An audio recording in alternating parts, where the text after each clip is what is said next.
Now, same exact sequence, whatever it may be, I get to that sequence like an X, I start to open up. I was able to capture that leg, I'm right here.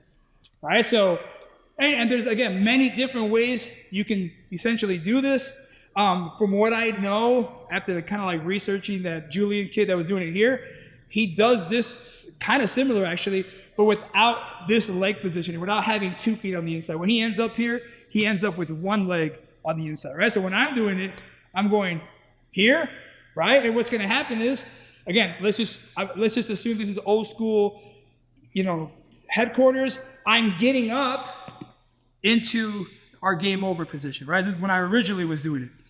And again, doing a good job, okay? Doing a good job of like staying on top of those toes, even with like my wrist. And I'm really like, I want his toes to be like a ballerina, right? I don't want to grab here. Like this is decent, but it gets like super rough when he starts kicking that leg, right? So I'm just essentially straightening the foot and pretend like I'm trying to like push it under, right? And there's tension with my right leg, right? That's what's keeping the control, right? So again, this is where whenever I have the chance, I'm looking to take this inside foot out and I want to pass the foot under my leg, right? This is pretty strong. Like, can you meet me with some resistance here? Like, I can like keep it close enough where I can reach with my opposite hand sometimes and cup my fingers over the toes, right? So this is exactly the grip that I'm using here. I curl my toes. If I can get my knuckles a little bit closer to the mat, this is about as close as I want to be. If I told Andy to try to get his foot out from here, even with one hand, it's like very hard for him to do that, right? So again, from the beginning, I knock him down like this area. I decide to get to that game over. Again, some of you guys are taking this foot and so on this side, right? I should have it on the far side. I open up, I create tension by extending, I reap, I catch the foot into that game over, I sit up, I hug my knee, inside foot comes out, as I push, and then I start to reach. Sometimes I like climb my fingers in there, boom. Once those toes are caught, my right hand comes and grabs the knee, right? Again, I don't want my knees pointed to the ceiling. Once I drag this leg through, I'm gonna fall to my right side. So I pull the knee all the way through. See how his foot comes on the opposite side? I fall to my side, I triangle my legs, and then I hug my knee. All right, so originally I got here, this is where, sometimes I would try to break people off with this outside heel hook. Sometimes I would get it, right? Sometimes people would spin and I would still be able to get it. But sometimes people would get unraveled, right?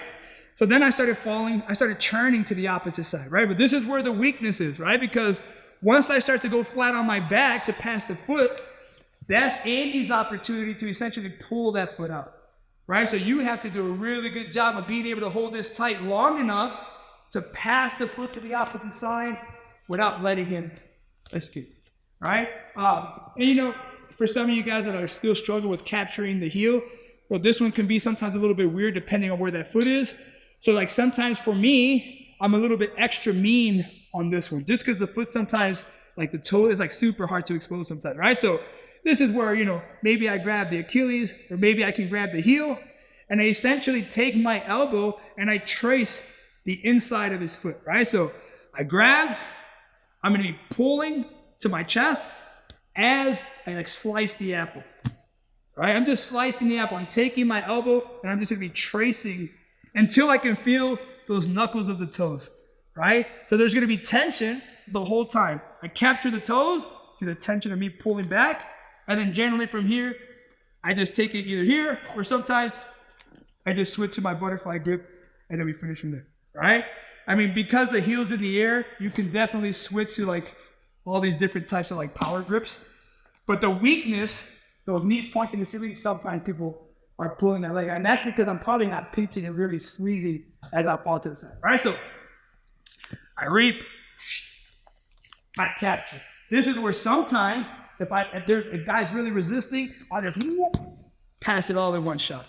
You can get lucky sometimes that way, right? So I'll try, and sometimes I'm like, and nothing happens, but I still have the foot, right? Then I just go right back to like trying to capture. But if I can get here, and I'm really doing a good job of holding those toes, I sit up, get my hands in front of those toes, I pull the knee, fall to my side, maybe I take my shot, maybe he's doing a good job of hiding it, pass the foot to the opposite side, we do like peel that apple, capture the toes, right? Then from here, You can switch your grips and mess around.